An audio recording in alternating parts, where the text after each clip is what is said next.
applied learning. And this is the key part for us too, is are they developing these learning habits? The learning habits that are going to help them and actually go off into the real world, right? Teamwork, communication, semi-structured problems, right? If the lab has already been done and the students can Google the answer, it's probably not going to be a great project, right? It has to be something that has not been solved yet, science that has not been solved yet, that people are actually investigating right now. And that means that it's not going to be necessarily easy for them, right? And the answers will not, and they might come to you and say, where's this answer? Well, you'll have to say, I don't know, because it's not out there, because they're actually having to create it themselves.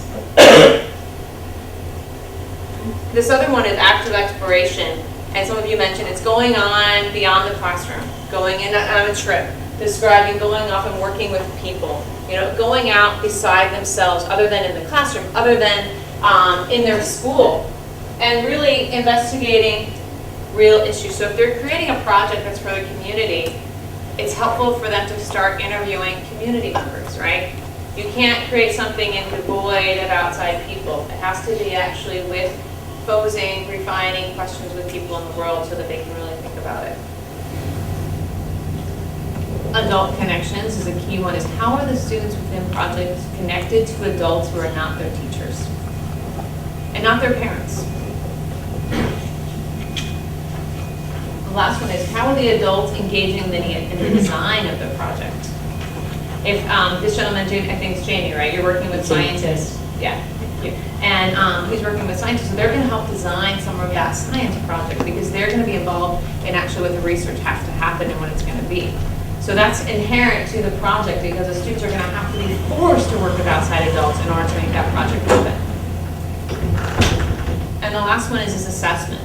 We spent a lot of time in our school looking at critique, and we're going to spend some time looking at this, but how is the project assessed and evaluated along the way? We would never say, hey, go do a research. A researcher, for example, would never get $1 million, right, to go do a research grant without getting a lot of proposals, a lot of feedback before they went off and did the work. There's got to be milestones along the way for them to check their work, to get feedback from each other, to get feedback from the instructor. And the last one is it involves some type of exhibition. Every project needs a public exhibition. Every single one. I was a humanities teacher. I taught AP European history before I came to High Tech High, and I taught English, and I had 200 papers I was reading every day. It was ridiculous how many papers. And I had a lot of students write a lot of essays, and they wrote a lot, and some of them were really good, right? But they were writing them for me. They weren't writing them for themselves. They were writing it because it was an assignment, they had to turn it in, and that was the grade. But if I had told them, you know, we're writing this essay and it's going to be published in a journal and we're going to show it and sell it to the whole community, there's a whole different level of motivation that comes up when students start producing work for the outside world. So remember this is a big thing, is that every single project needs to have some type of public audience. When you do your prototype today, and when you stand up in front of an audience knowing that your work is going to be public, are you thinking about it before you present it? Absolutely, right? Because the work is public. The same type of fear that you sense when you're presenting, your students are feeling too. But sometimes that's a good thing, right? That's this positive peer culture that we want them to kind of sense, hey, this is actually a good thing for you to present and share your work with others, because that's going to help them again when they go off into the real world. What we're going to do today is, I have a protocol on your table that we drafted, and what we're going to give you guys some time right now is you're going to take a look at the projects that are on your table, and I know that Erin and Mary passed them to you. And I'm going to give you some time to just examine the work. Right now, before you start, I want you to choose one person at your table to be the head facilitator. Okay, that's your first objective. Find someone to be the head facilitator at your table to keep you on time, to follow the protocol.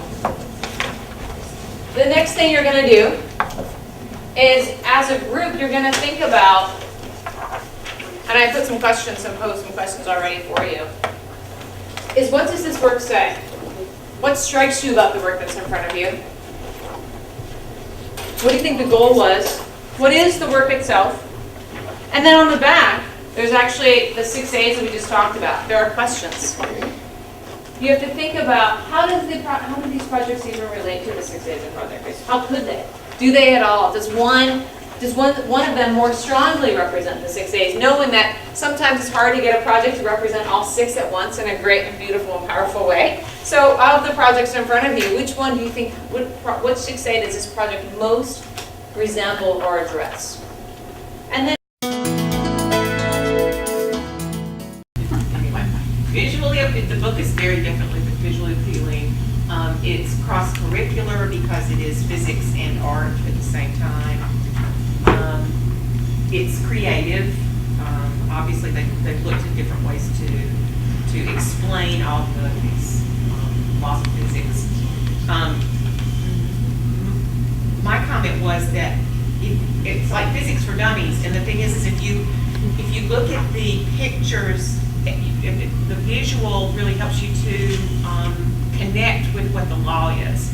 And if you're not really good with this, you could just remember, oh yeah, that's the clown guy, and he's doing this, and that explains to me whatever that law of physics was. Okay, and then we have, yeah. And what we noticed most about this project, the 1A that stood out the most was applied learning, because students actually took a concept and then recreated it through art and through their own words to explain it and brought it to life. The one that we found negative or lacking in the presentation would be adult connection, because outside of the instructors, we don't know if they saw any outside adult expert. And what we did take from this project that we would apply to our own projects in the future would be the consistency that we see. If you look at the pictures, even though each picture is done by a different student, you can see the consistency in the artwork, which tells us, the art teacher was probably teaching a certain theme in relation to the artwork that the students are doing, and then also just the format of each page. You have this, the law of physics listed down on the bottom, the photo, and then you see mathematical equations all around it, so there's a common template throughout the entire book.